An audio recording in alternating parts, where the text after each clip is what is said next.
Hello there, sword friends. Today I'm going to talk about this. This is an Arms & Armor Writhen Rapier, at least that's how I think it is pronounced. And before I get into the nitty-gritty of the review, a couple things to note, as I typically do, disclaimers, if you will. And first and foremost, the thing to note is that this is a second-hand rapier. I got it second-hand. It's also an older example of the Writhen Rapier, and there are some differences between the one that I have here and what is currently available. But it's still, I think, pretty representative of what you would expect to get from Arms & Armor were you to buy one today, with some notable differences, but I will talk about those later. Additionally, note that I am not an expert in historical fencing or fencing in general. I did study fencing a long time ago, but that was as a very young child, and I am not super experienced with how this thing would work, but I can still share with you some of the properties and dynamics and overall build quality, so I will do that. And lastly, know that I'm not affiliated with Arms & Armor, that they do hold a special place in my heart, given that they're a local company to my area and one of the first companies I got to see real swords from at the Minnesota Renaissance Festival. So I do have a little bit of fanboy syndrome for them, but nevertheless, I'm not affiliated. I'm not being asked to do this review, and so there you go.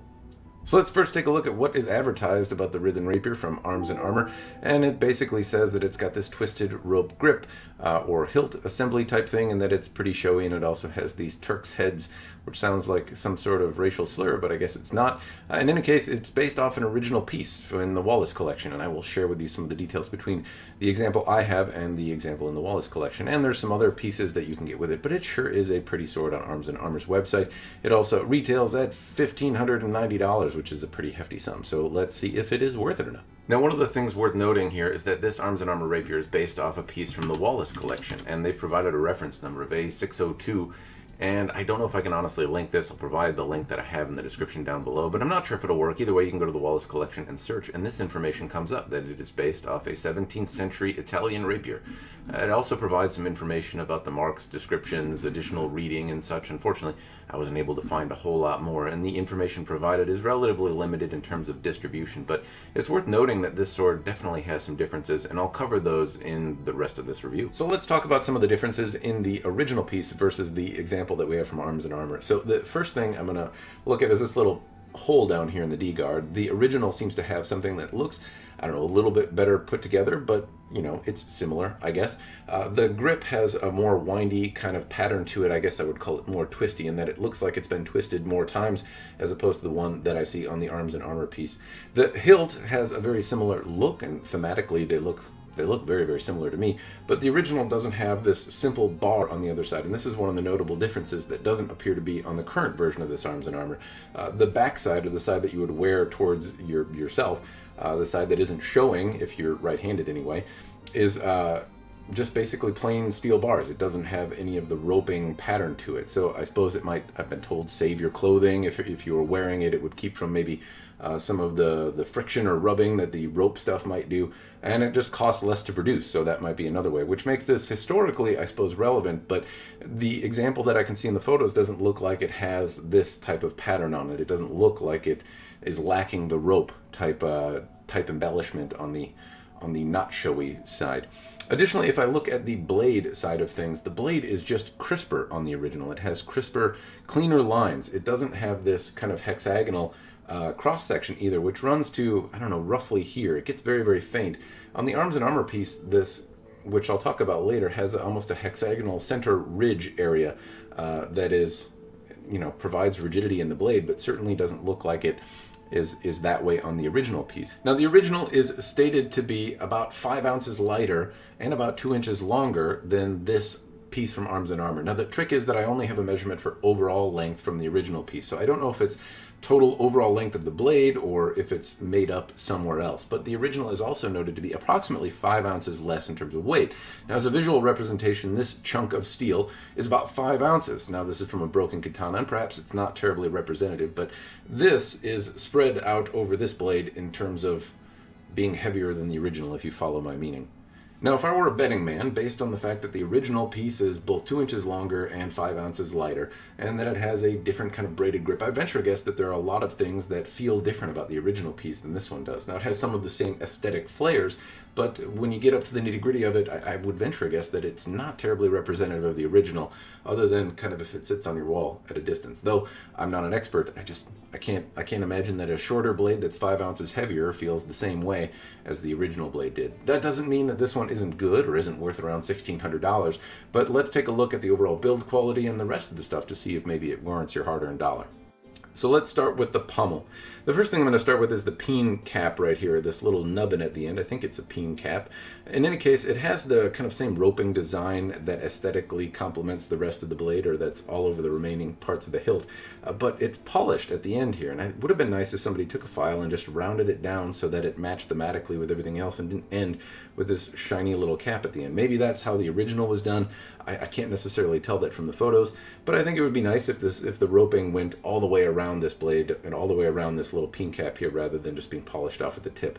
Now the pommel itself looks to me like it is a cast pommel of sorts. I'd say that because there are just minor imperfections, little minor divots and pockets that are kind of around this blade, which I think add a little bit to the character, but also tell me that it was, rather than being filed down by hand, it appears that it was probably cast out of something. It's overall even and shapely and pretty, and really I find the design quite mesmerizing. This kind of rope pattern is just really, really attractive looking. It's a little bit of a bear to keep clean, and as I compare this pommel, which is something I'll note about the remaining parts of the guard, the little pockets down here tend to hold residue, and it's really easy to see those bits rust. So it's a bit of a chore to keep clean, but nevertheless it has an absolutely beautiful design.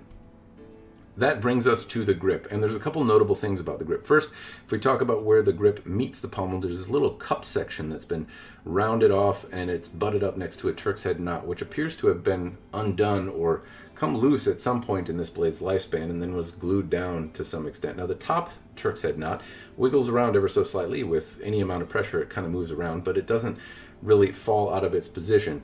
This one though, I'm guessing by where your hand rests, was probably coming undone or moving around more than the previous owner would have liked.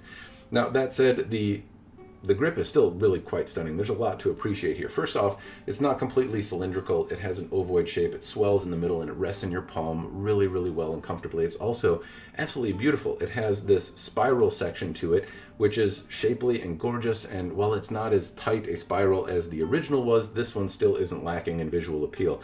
It has this braided stainless steel wire and two little blackened wires that just give it a beautiful contrast.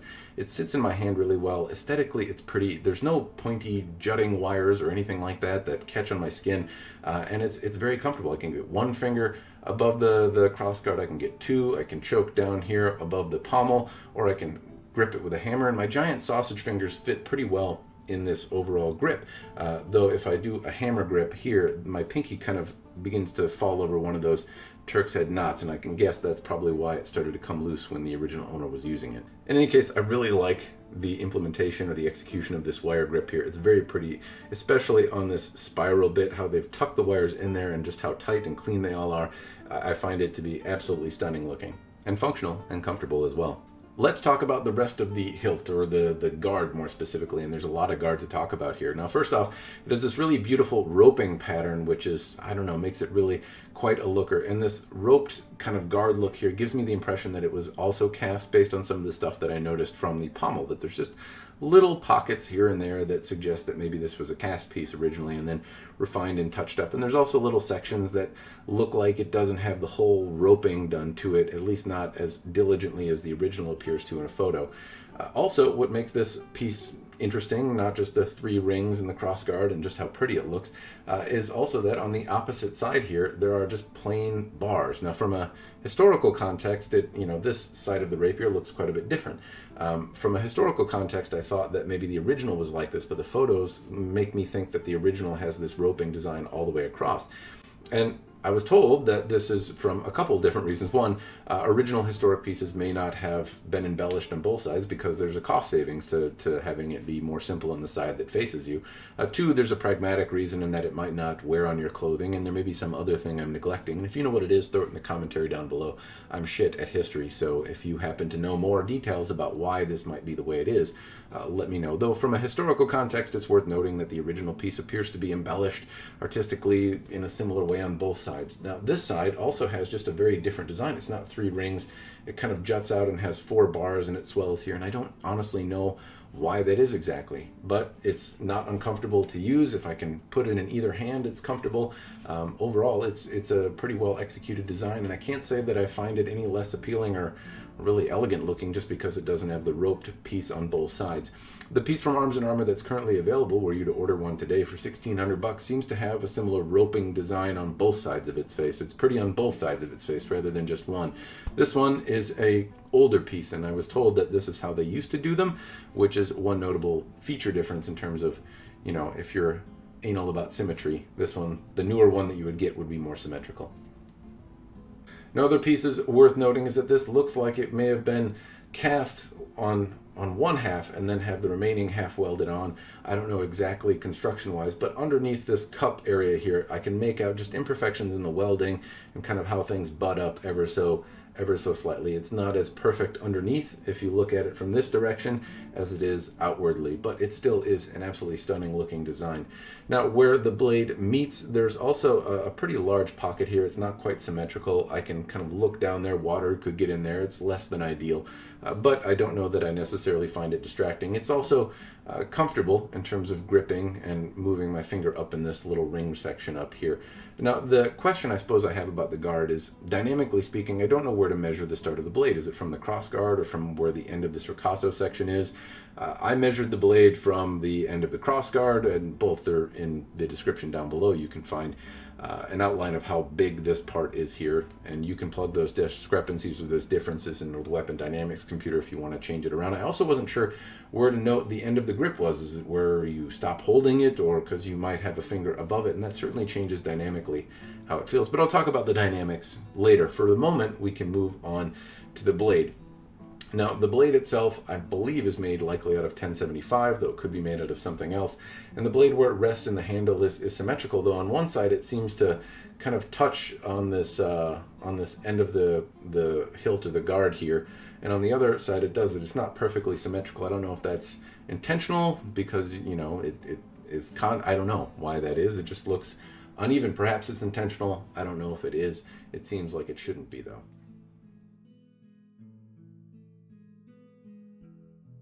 Now, I talked a little bit about the difference between this blade and the original, that the original had kind of crisper lines. The original is also said to have a diamond cross-section pretty much throughout, as where this one has a partially hexagonal cross-section. Also, the original is noted to be slightly kind of hollow ground, or concave or convex. Well, either way, it looks like it's partially hollow ground, and this one is not, which may equate for where some of that weight went on the original piece. That said, this one just doesn't have terribly clean lines. One, there's ripples along the surface of the steel, though that doesn't necessarily irritate a ton of people. It's something I like to see, kind of perfectly smooth lines, and that's not what I'm seeing here. But also, one side looks smoother, as though this hexagonal cross-section and the center ridge is crisper on one side than the other, though I wouldn't necessarily call either side particularly crisp. The blade is reasonably rigid and overall you know, pointy. It's not terribly sharp, though. That's another issue. Now, since this is secondhand, I can't necessarily say that it didn't come sharp from Arms & Armour or requested to be this level of sharpness. Either way, it's just not terribly sharp, which doesn't lend itself terribly well in the cut. So we can talk about the cutting part, and the thing to note first off is that this sword did not cut terribly well. It's a pretty rigid sword, and that might lend itself well to cutting tatami were it to have a sharper edge on it. Now, this edge does not look like it's been sharpened. It does not look like it's been used or abused, so I'm venturing a guess that it's pretty close to how it came from Arms & Armour, though it's been many years. It's traveled along. It's had a few different owners, I'm sure, and so it's tough to say how representative this is of a new piece from Arms & Armour. What I would say, though, is if you want to order one, be sure you talk to them about your desired level of sharpness before you order it, because if you're looking to cut tatami with it, it's certainly going to need some spit polish before it's going to be able to do that. Now, this is a very thrust-centric sword. In terms of thrusting, at least in a tatami, which is not a great medium for testing how great things thrust, it certainly penetrated well. It penetrated well in comparison to many of the other swords that I've thrust into tatami, but it's a very thrust-centric sword. The thing to note about cutting, though, is that it certainly doesn't do terribly well. I feel confident that with a better edge it certainly would, but it doesn't at the moment. The other thing worth noting is that while it thrusts well, it's worth noting that this is a rapier, and you might think of a rapier as this kind of light foil-esque. If you picked up a fencing foil, they're light and they whip around, and you see people fencing, you see people doing it in the movies, and this is really anything but. It's a pretty stout, heavy-feeling sword in the hand. It's as heavy as some of the katanas that I have, or other two-handed or long longsword pieces I have. And it's long. It's still stout and hard. Hard to really get point control. I feel very disconnected from the point here. Some swords, even the ones I'm unfamiliar with, give me the impression that I could be a surgeon with the point of the sword. And this one, I almost feel connected to this part of the sword rather than anything else, or maybe a little further up, but certainly not the point, which makes me feel like I'd be really clumsy with this sword in the hand. It's not as elegant feeling as it looks, and it certainly moves around. I find it a little easier if I get 1 or 2 fingers above the crossguard. With a hammer grip, though, it feels like a bear to try and get this point exactly where I want it to go. It's tougher to move around than you might think, though I don't know that that's uncharacteristic of rapiers. A lot of times people have this kind of cliched idea that they are light, whippy swords, but this is a pretty rigid blade, and it's over 3 pounds, so it's not a terribly light blade. So to illustrate the difference in weight, I have the rapier in my hand at 3 pounds 3 ounces-ish, and this longsword, this sword that is both longer than the rapier, as well as having a longer handle, it's about as thick, but this sword is 2 pounds 11 ounces versus 3 pounds 3 ounces. And, even though it's in my left hand, this longsword feels immediately more controllable than the rapier does in my hand, even with one hand. It's worth pointing out that rapiers in general aren't necessarily these light, whimsical blades that whip around that you can do fencing maneuvers easily with. This is a pretty stout kind of blade that has a lot of weight behind it, and it's not as maneuverable as you might have been led to believe. I don't know that that's necessarily casting a bad light on this particular blade. It's obviously really well made by a reputable company, but it's worth noting that rapiers aren't necessarily as maneuverable in the hand as you might expect. Now is the part of the review where, if you're still listening, I tell you what I think about it and if I think it's worth the money or not. So is this worth $1,600? In short, yes, I do think it's worth $1,600, and here's why. It's not to say the sword doesn't have its faults. You've heard me ramble on for half an hour about all of the faults and all the little nitpicky things that I could tell you I don't like about it. But the point is that when I tried to cut with it, as well as much as it didn't cut, it did showcase that this is a well-built product.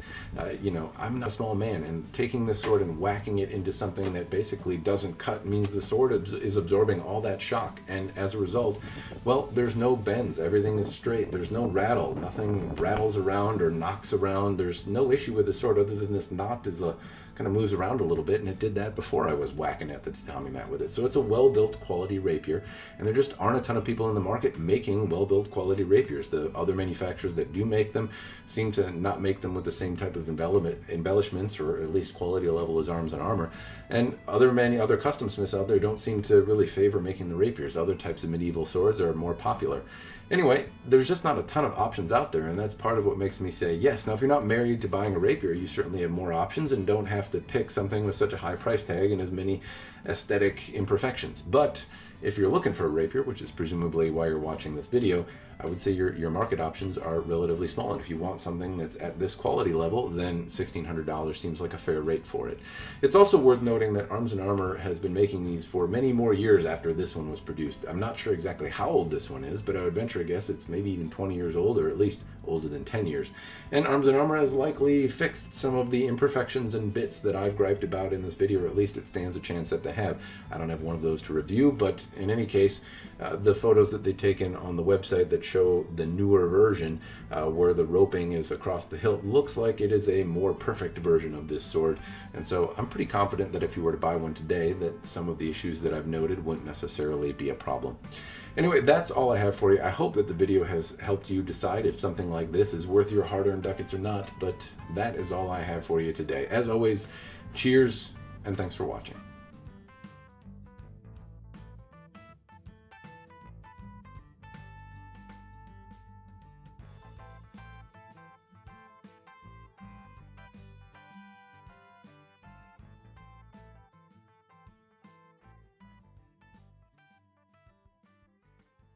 If I back up, you can see is both big giant, no, I'm fucking rambling again, feel connected to the cutting part. Now, what you're more comfortable to punch somebody in the face with this guard rather than try to get this tip inside them. So that sounded sexual. I'd venture a guess that, well, I don't really know where it starts. And now that moves us on to the guard. And the appears to have been undone, kind of met along this cylindrical, the grip as well, if I want to get just, a couple more inches to make up. What guy doesn't want a couple more inches? Actually, I probably don't want a couple more inches. Pommel the end, this ball right here. Lookiness. This is an Arms and Armor Writhen Rapier. At least I think I'm saying that right. Writhen. Before I get into the nitty-gritty of review stuff, as I typically do, I will be distracted by noises. This is an Arms and Armor Writhen. That was as a very well. It was. Fuck you. What the rapier is supposed to be in terms of what arm. Well, quite a bit longer than this one, but fuck me. Let's try it all one more time.